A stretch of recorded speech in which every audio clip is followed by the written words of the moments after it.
Hello, everyone, and welcome to another episode of the Capital Gains Tax Solutions podcast, where we believe most high net worth individuals and their professional teams struggle to find great capital gains tax deferral options. Not having a clear plan is the enemy, and using a proven tax deferral strategy such as the Deferred Sales Trust is the best way to exit your highly appreciated assets tax deferred so you can create, preserve, and grow more wealth. I'm your co-host, Pearson York, filling in for Brett Swarts. In each episode, I'm joined by some of the best wealth business, real estate, and leadership individuals in the world, share ideas, deal stories, and inspirations so together we can make complex tax deferral strategies simple and passive income plans achievable. We're also streaming on expertcresecrets.com, Capital Gains Tax Solutions YouTube channel, Kingdom Luxury Realty YouTube channel, Kingdom Luxury Realty Facebook channel. So go ahead and hit like, subscribe on all of those, share. It really helps us out. And I'm really excited about our next guest. He's a senior advisor for WRP Wealth, and he's got a wealth of knowledge, specifically focusing in on pre-tax and post-tax strategies for IPOs and tax. And so I want to give a super warm welcome to Aaron Rubin. Aaron, how are you, bud? I'm doing great, and I'm excited to be here with you. Brett's great. You're the better looking. That's nice. I think we all know that. So I appreciate the invite. You and Brett must go way back, as he's a sexy guy. Sure. Well, thanks, man. I appreciate that. So speaking of going way back, tell us how you got to where you are. I was a accounting and econ major in college, and eventually I went to law school. I took a year off to do some not-for-profit work, and then while in law school, I met my wife, and we decided that we were getting married, and her father had a wealth business, and he said, at some point maybe it makes sense for you to work for me. And I said, great. He said, but not now. And so I right after law school, I passed the bar, and then I took a job with Deloitte, first doing some consulting work, and then moving on into their private client advisor service group.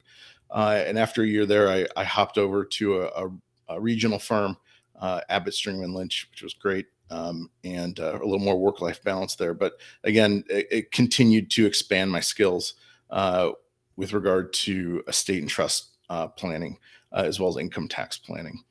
And while I was there, I got my CPA, and I passed the CFP exam. And then in 2009, I did end up joining my father-in-law after spending 3 years in public accounting.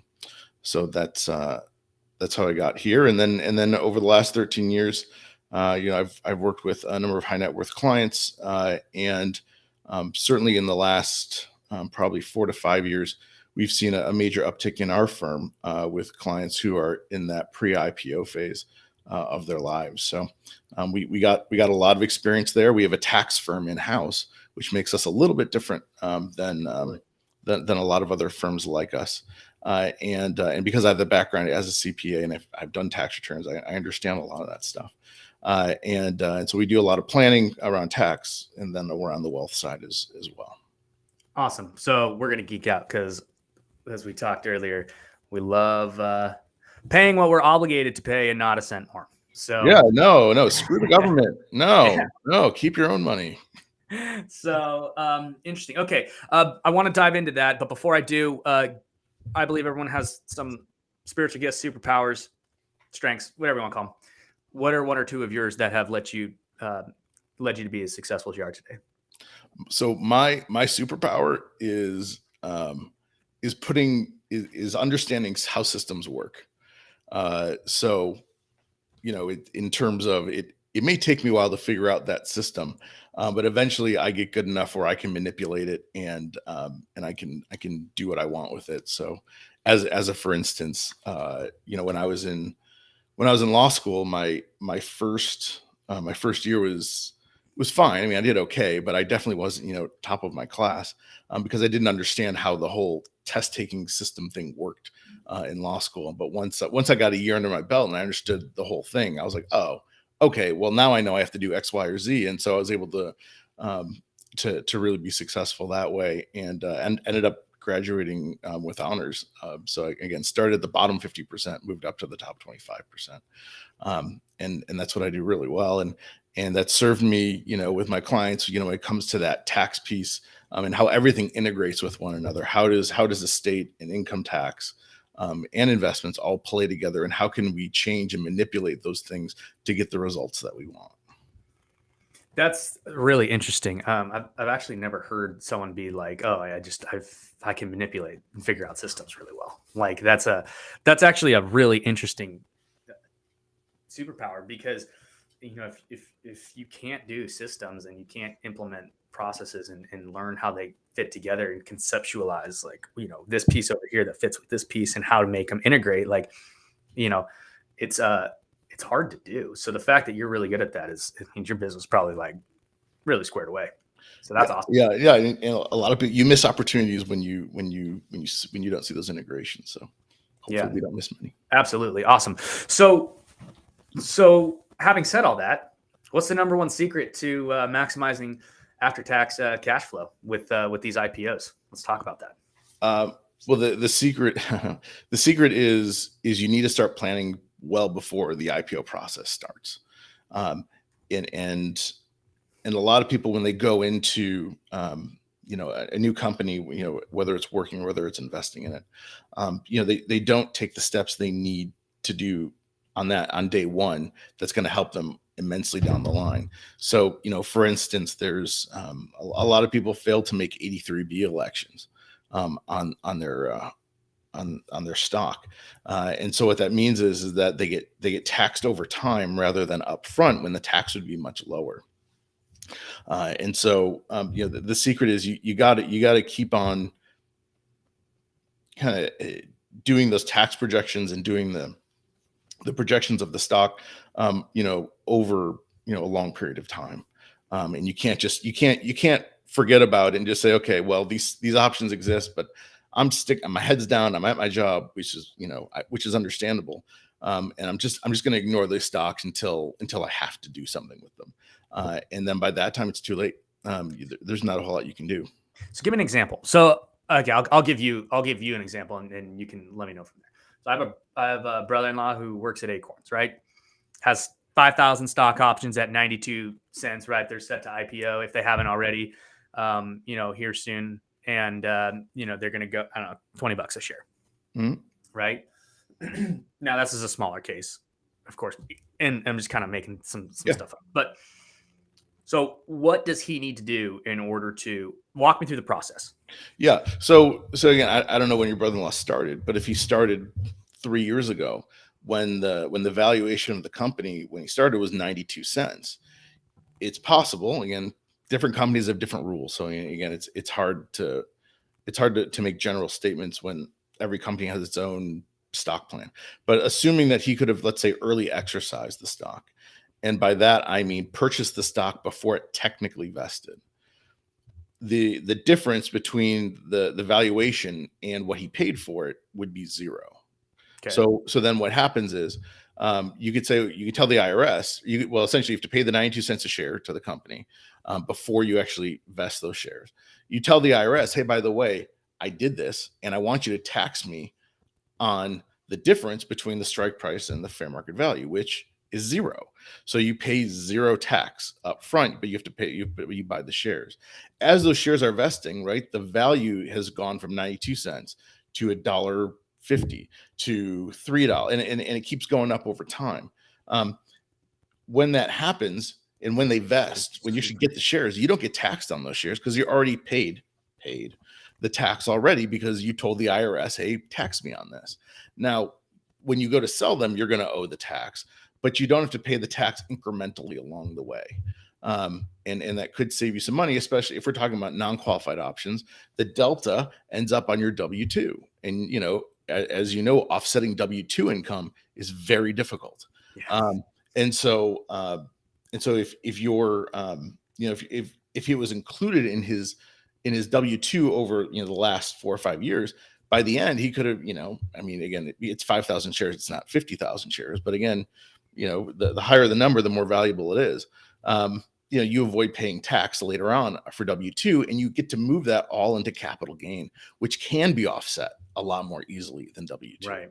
So, again, that's something that you have to do it early on, and you have to have foresight, and you have to have a little bit of cash, and a little bit of luck, because if it doesn't work out, you're not going to be happy.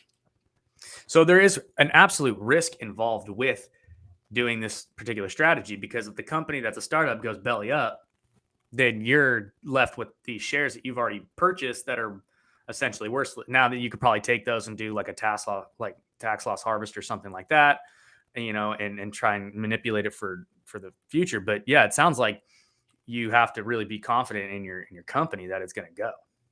You do. Or it's a low enough number that you don't care. Right. I mean, if you're going to lose $5,000, but you're going to save, potentially $20,000 or $30,000 down the line, maybe that's good enough for you. Right. So when does this make sense and when does it not make sense? The 83B, the strategy we just walked through, right? Yeah, Like purchasing early and yeah. So earlier the better, right? Because as the company gets more mature, the cost to purchase those options goes up. So your brother-in-law is 92 cents. Well, if he would have joined 3 years later, maybe it's $5. If he joins, 5 years after that, maybe it's $15. And all of a sudden it's like, oh, okay, well, I've $15 times 5,000, that's $75,000. You might not be comfortable, now it's a little more certainty baked in there, because presumably you're closer to IPO and you're more proven. But sometimes things don't work out. And there are times where you get stuck with a bad stock. And again, there's little you can do about it. So I guess the question I wanted to circle back to is like, so at 5,000 shares, right, at 92 cents, what is the, if that stock jumps to 20, like what's the tax liability, right, at that versus, versus just buying it at 92 cents, right, and then holding it? Like, how much money are you actually gonna save if you do the strategy, right? And is there a number to where it's like, okay, the risk isn't worth the reward? Well, that varies to every person. Again, everyone has a view of risk, whether they're risk averse, risk neutral, risk loving. Kind of up to them. In terms of, you're talking about $5,000 shares times $20. Oops. So we're talking about $100,000. Now, if that's a non-qualified stock option, that $100,000 all ends up in W-2. And so, I mean, if he's a California resident at the maximum, let's say he's making the max for federal, so he's about 11% federal, 37%, 11% California, 37% federal. You're looking at 48%. So that tax will be $48,000 plus payroll tax. Right. And then, if instead it was a capital gain, he'd be looking at, 20% federal. I mean, California doesn't give you a break for capital gains, but it's about, you get about 20, I don't know, about 17,000 more dollars out of your 100,000. Wow. So yeah, and then there's different ways to do it. Some people don't want to take the risk, so what they do is what I call eat the elephant slowly. Where every year you exercise a little bit, not enough to really create much tax liability, but enough that you're confident enough to purchase those shares at the time you make the purchase. So again, different ways to do it. And then there are some people who I've talked to that, and a lot of people are bullish on their companies, and some people are not so bullish on their companies, and they're saying, well, look, I don't want to take that risk. Let me wait it out. If the IPO happens, great. I'll sell everything the moment I get it. Screw the taxes. I just want to be out of the stock. Yeah. and everyone has a different risk tolerance for it. I mean, I can tell you, you know, there's like I talked to a lot of people from Databricks, and they're very bullish on their stock. I talked to a lot of people from Coinbase. They were not very bullish on their stock.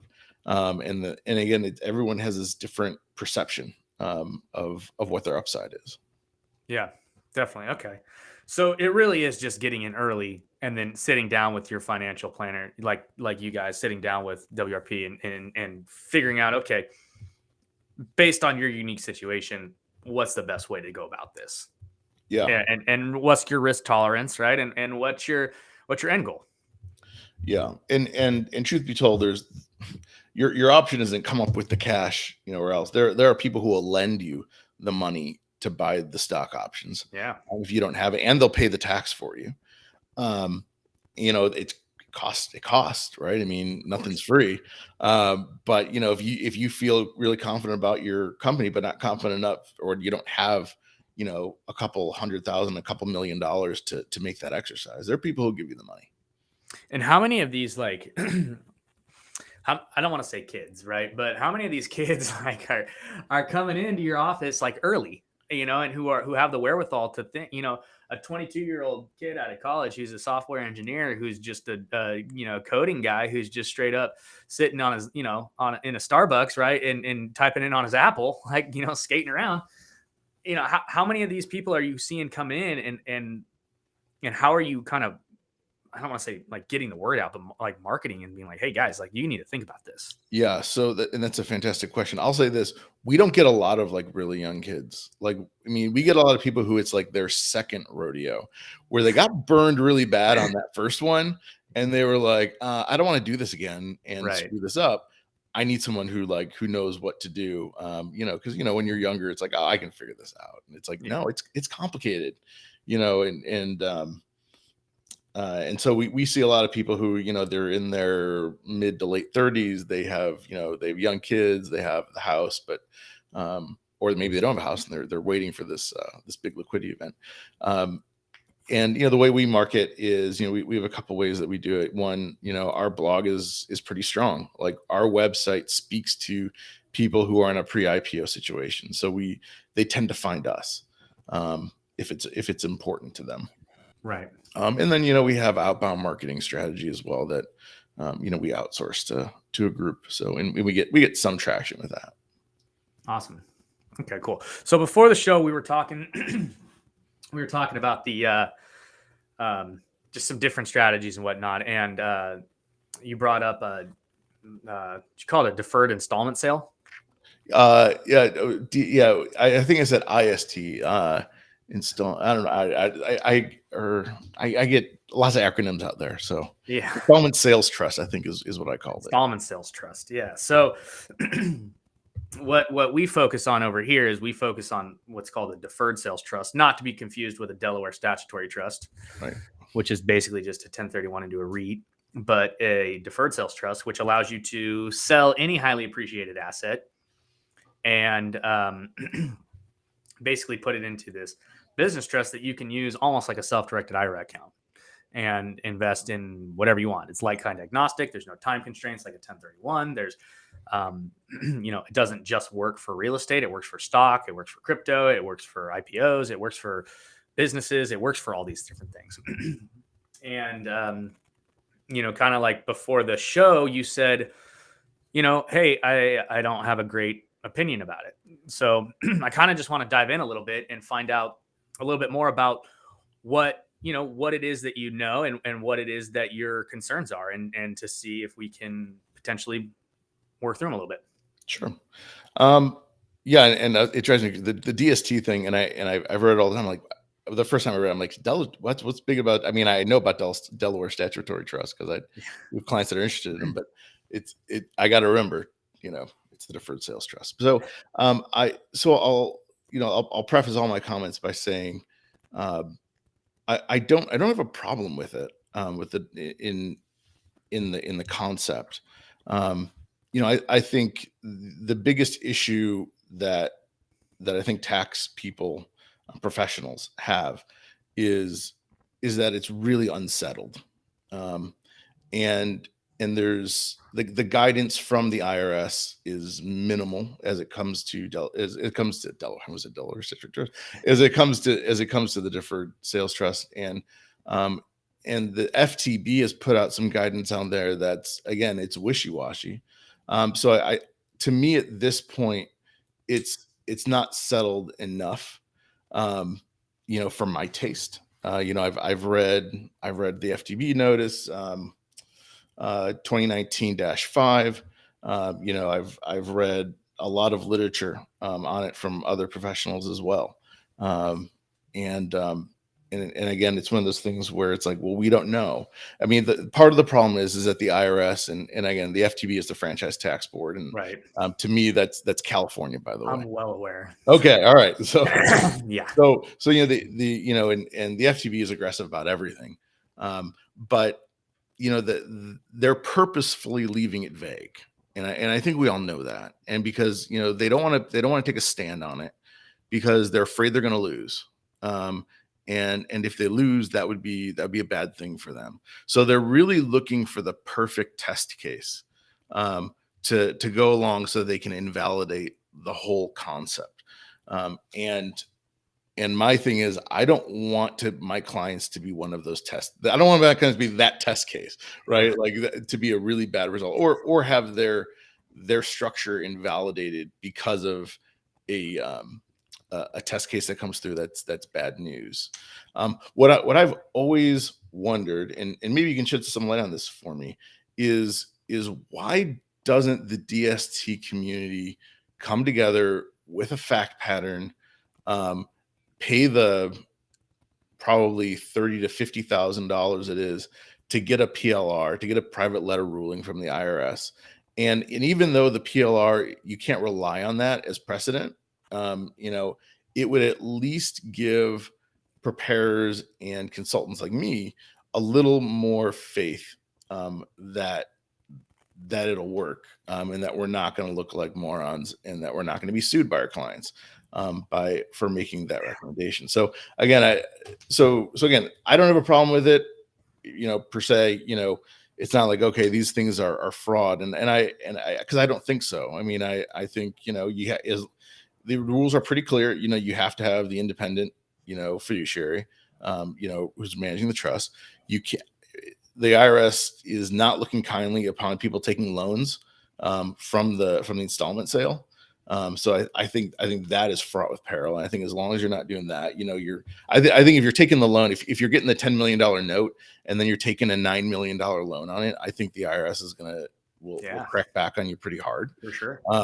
If you're not doing that, if you're doing it all the right way, there's still substantial risk. And us CPAs, we're a risk averse bunch. And so that, I don't know, that's a really long-winded way of saying, I don't necessarily think it's BS, but I think it's not settled enough that I'm willing to make the recommendation. Yeah. So I actually run into this quite a bit. And the reason is because I found like tax professionals like yourself, there's a couple things. Like number one, like there's zero upside for them, right? They say no, and the client goes and they pay their tax or whatever, right? They just said no. Like there's no risk at all. They say yes, and God forbid something happens, or they get linked up with the wrong group or whatever it is, right? And it goes south. They're turning around. They're definitely coming back at you. Like, hey, you signed off on this. So that's the first thing. The second thing is we find that CPAs who don't know us and financial advisors and other professionals, they're protective of their clients, number one, which they should be. But on the same side, they're like, well, are you trying to take away my business? Right. And that might not be your thought, but I run into this a lot. And there's no way that there's not a little piece of their mind that's like, hey, like, am I going to be circumvented here? Right. And so there's that fear. And then on top of that, they've never done one. They don't know us, and they've done their research on some of the things, but they haven't pulled back the curtains, and they haven't seen the entire inner workings of how this thing is structured, and they haven't met the people that created it, and they haven't had that experience yet. And so there's high risk, right? There's unknowns, right? And then there's fear of losing out and missing their business. So all of those are totally valid points. Like there's absolutely no way I can sit here and be like, no, that's stupid, right? That doesn't make any sense because you guys are smart people. You know what's going on. What I will say is this, that 10 out of 10 CPAs and tax attorneys and whatever that sit down and get to know us, right? They sign the NDA and they peek behind the curtain and they see what's going on. And they get to know us as professionals, that we're not trying to come and circumvent you and take away your business. We're not trying to make you guys look bad. We're not trying to make any of that happen, right? We're just here to provide this very, this solution, right? And we're here to come alongside and partner up with you so that we can provide an extra value to you and your clients. And once they see that, they get to know us and they see, okay, hey, look, like there is actually some real legs to this thing. And there is, not only is there leg, but there's precedent, there's track record, there's thousands of closes, there's IRS audits, there's all of this legal and just like structure underneath this thing. And once they see it, they're like, okay, you know what? This is not the same thing that I was thinking. This is different. This is really, really interesting. And they end up joining our team. And it's because they see it and they get to know us and they're like, okay, you know what? These guys aren't doing a loan back. They won't, right? Like we're not here to screw up the integrity. So I will say that there's been 26 years of this thing going on, of the Deferred Sales Trust. And it was created by a law firm in Missouri. The guy's a savant. He's just really, really smart. He understands a lot like you. And has the same concept, cognitive ability to integrate systems and understand how things fit together. And they do everything above board. And then on top of that, they have their they have their track record. So 3,000 plus closes in this 26-year period. There have been 12 audits, random audits from the IRS for people that have had a deferred sales trust. The biggest one was a $125 million deal that was done out of San Diego. Obviously, the guy got audited. So they did audits. But, and you'll appreciate this, out of those 12 audits, all of them were no changes, no findings. And then there were 2 formal audits from the IRS where they actually flew the law firm back into Washington and made them go through the entire thing on the board and pinpoint it out and say, okay, show me, what are you doing here? And they went through and they did the whole thing, and they can show you all of this, right? It will require an NDA, but whatever. And then they came back both times. They're like, no changes, no findings. And the second time they came back, they're like, we had to screw something up. So they did it again, and they came back, and again, it was no changes, no findings. And then it was audited by FINRA. So if from what I understand, there are only a couple of tax deferral vehicles out there that have gone through track records that have had no changes, no findings. I mean, I'm a real estate guy. That's like a home inspector coming in and being like, hey man, your house is perfect. Like, don't change a single thing. Like, to have it done 12 times through the IRS is pretty amazing track record. So there's a lot of legs and everything to stand on with this particular structure. And there are people that are trying to do similar sort of things, but they don't know everything. They don't have the intricacies. They haven't been through the audits, and they haven't been through all these things. And also the trust comes with lifetime audit defense from the law firm that created it, so that they can protect the integrity of the trust. But we don't do things that are going to put the trust at risk. We're very risk averse when it comes to that. We know, hey, this is our lane. This is what we're doing. This is where we're sticking. This is what you can do. This is what you can't do. I have a guy come to me and say, hey, I want to buy a Ferrari and I want to defer all the tax. It's like, well, is that really a taxable, tax write-off? Like, well, maybe. Are you starting a business where you're going to be renting out luxury cars, and you're going to let all these people drive them through Turo or something? Like, okay, we can talk about how that can be structured. But if you just want to buy a Ferrari, just take the money out, pay the tax, and go buy the Ferrari, right? Like, so we're not going to play those games where it's very,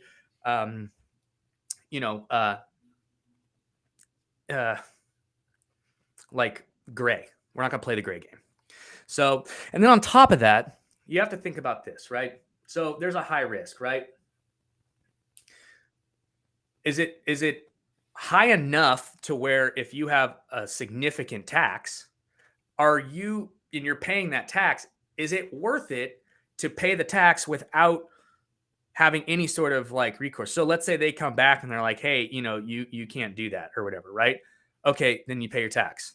But on that time, you were earning an 8% pref on those, and you had it invested in whatever. So even if they came back, a few years later and they're like, hey, you have to pay the entire thing. Okay, fine. You pay the entire thing. What are you out? You're kind of back where you started, right? You just got to keep it for longer.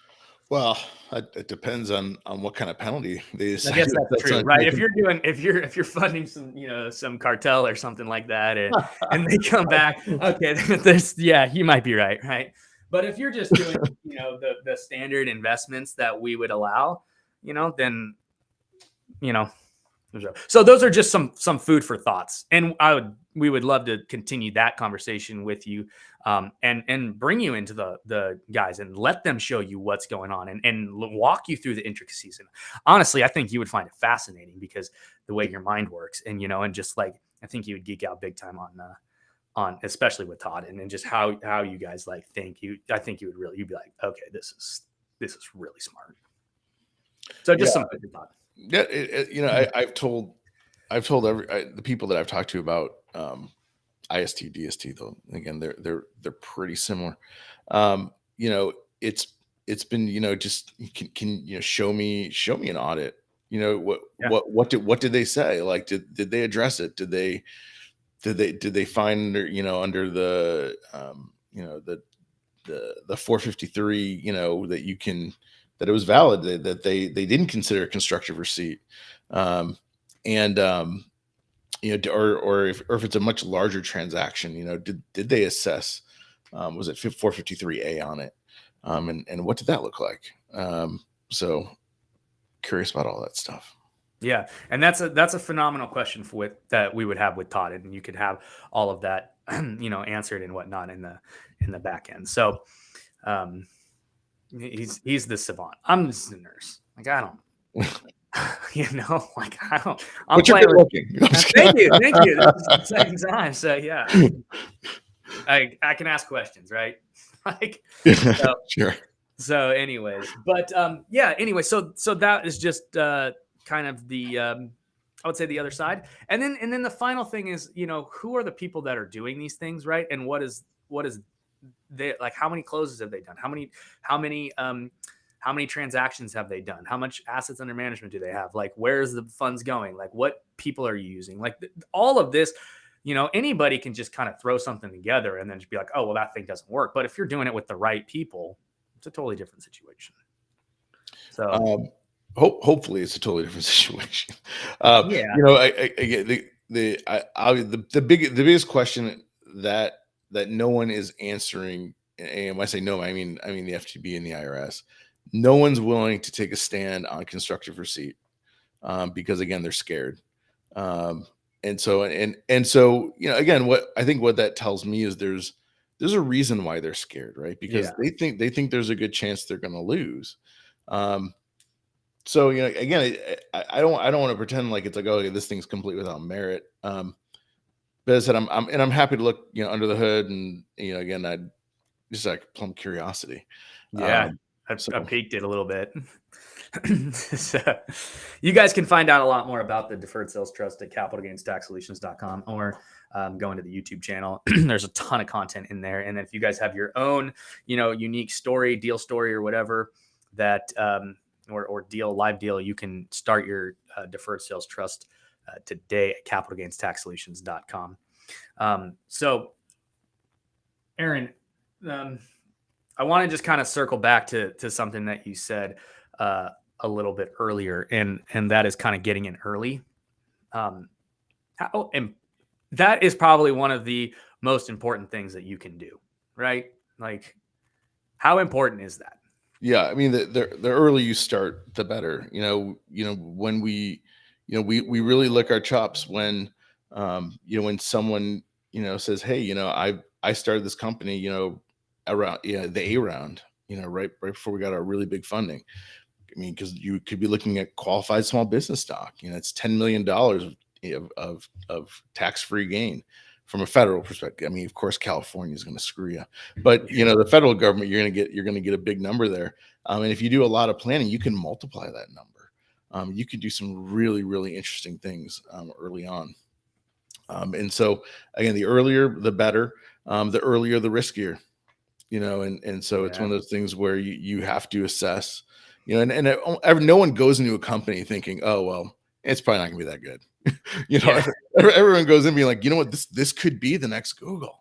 Probably won't. But geez, but man, if you do, it's. But you might hit Bing, and that's still good, right? Well, or the worst, or Skype. I don't know if you followed the Skype story. Talk about a group of people who got screwed. Yeah. Oh my gosh. Essentially what happens is they all these employees have all these stock options, and they're exercised or they're vested, and essentially during the deal, Microsoft basically wipes out all of the stock option plan, and they say, no one's getting the benefit of this, just the owners, and everyone got screwed. It was horrible. Anyway, but that's a rough go. That was a horrible result. And it buried in their little stock plan was, by the way, we have the choice to terminate this plan whenever we want. Was that from Skype or from Microsoft? No, it's from Skype. In Skype's, plan, it said, we reserve the right to terminate the plan whenever. And what that means is return of capital. So, you invested in Skype and you bought it for 13 cents back in however many years ago, they'll give you 13 cents back. And it's Whoa. like, it was, you should read the news stories. It was tough. It was really tough. Some really angry people at Skype. Oh, for sure. I would be fuming. Yes. Yeah. But so the lesson there then, right, is read your comp plan. Yeah. Make sure you ask, hey, can you terminate this whenever you want? Yeah, and I'll tell you, we work with attorneys that specialize in compensation, and they'll read through all the documents, and they'll negotiate, for the employee on what the amounts are. I mean, it's mainly for senior employees, but again, the higher up you are, the more power you're going to have. And I was reviewing another. I won't name the company because it's not public, but I'm reviewing another plan with a different client, and we was looking through it, and sure enough, he had no ownership interest. I mean, it was a really bad deal, essentially. And it was the same thing. We can cancel this at any time. And he was thinking about changing jobs because he wanted the assurance that some benefit would inure to him no matter what. Yeah. And so what do you do in that situation? Do you just liquidate your stock and take it as a W-2 and then you just continue to liquidate as you have the options, or what do you do?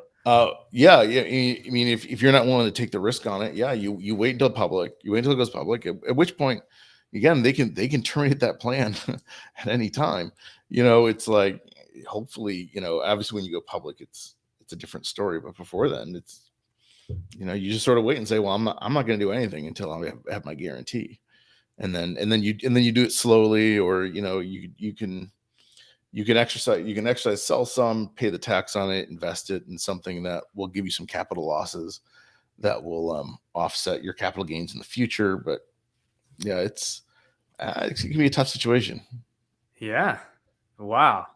So the key is, people, to get in early and go to WRP Wealth and make sure that the tax attorneys are looking at your comp plan, so y'all don't get screwed on hey, we can cancel whenever, and you guys get Skyped. Yeah, probably not the verb they're going for. Maybe not, but I don't know. That's a rough one. Maybe it'll catch on. Who knows? If enough people like this, video or whatever, Skype will catch on. As my kid, I have like preteen kids, and it's so everyone's trying to smash the like button in the face. That's apparently that's the new thing. That's the thing.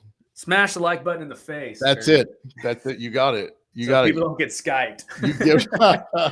You too can be a YouTube star. Yeah, absolutely. Cool. All right. So I've taken up a ton of your time. Let me get you to the lightning round over here, and then Okay, lightning round. We'll do it. we'll get going. So, what is your favorite leadership quote?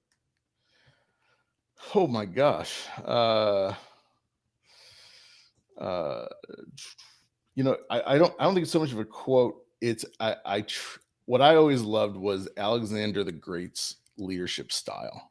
Interesting. And Alexander the Great was the ultimate lead from the front guy. Yeah. Like you're in the thick of it. Like you need to show bravery, or no one else will show bravery behind you.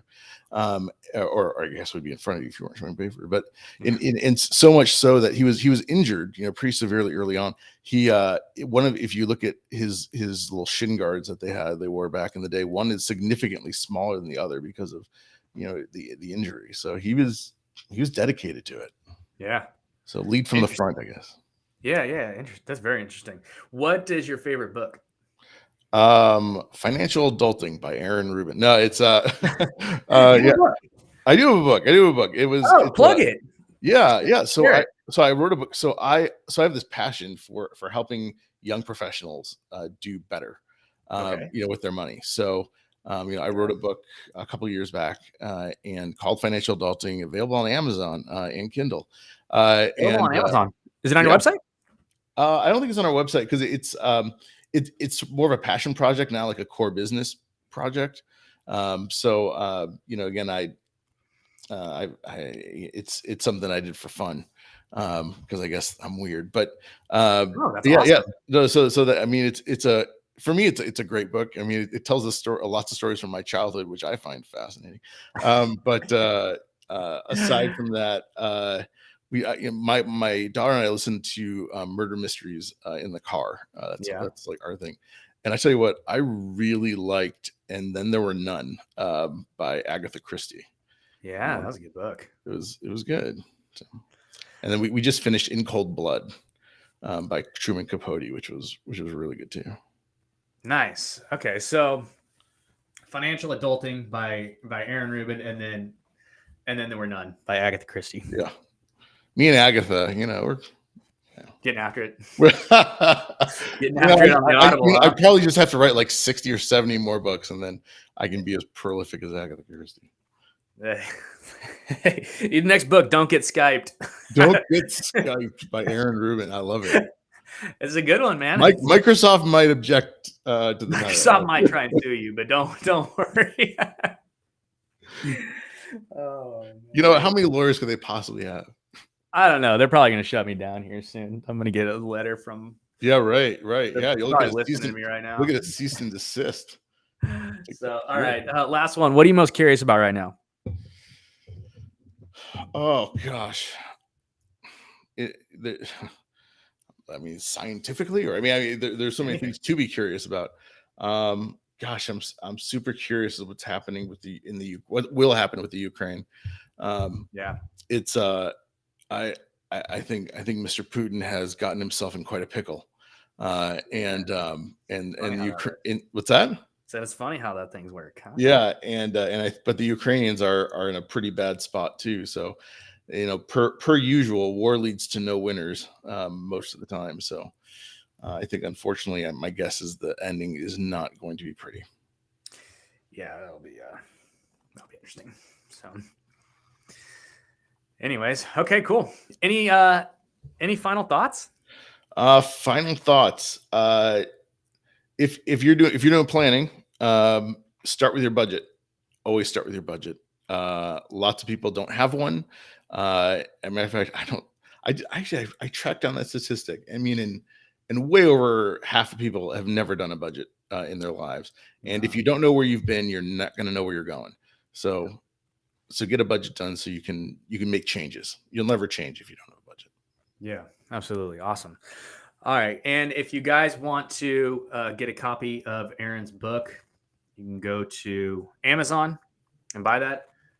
Financial Adulting by Aaron Rubin.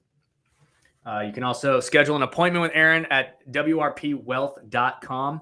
If you guys are anywhere near the financial IPO space, anything like that, you have stock options, you have anything, you just want good quality CPA, you want to figure out how to pay what you're obligated and not a cent more, contact Aaron over there at WRP Wealth. And if you guys are interested in the Deferred Sales Trust, you can go to our website, capitalgainstaxsolutions.com. We have a mastermind every Friday, 10 a.m. Pacific, 1 p.m. Eastern. You guys can check that out. It's an awesome spot. Come learn, ask questions, meet people.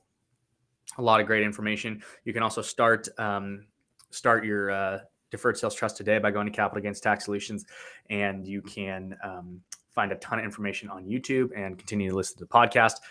Rate, review, subscribe, all that good stuff. Smash the like button in the face. That's what they say now. So thanks for that one, Aaron. Yeah, you and Sniper Wolf, you're gonna be making millions soon. Heck yeah. So thanks again, everybody, for listening to another episode of the Capital Gains Tax Solutions podcast. As always, we believe most high net worth individuals and those who help them struggle with clarifying their capital gains tax deferral options. Not having a clear plan is the enemy. Using a proven strategy such as the Deferred Sales Trust is the best way to create, preserve, and grow your wealth. Guys, thanks again for listening. And Aaron, thanks again for being on the show, man. Really appreciate your insight and your just your knowledge, man. Yeah, no, thanks. I appreciate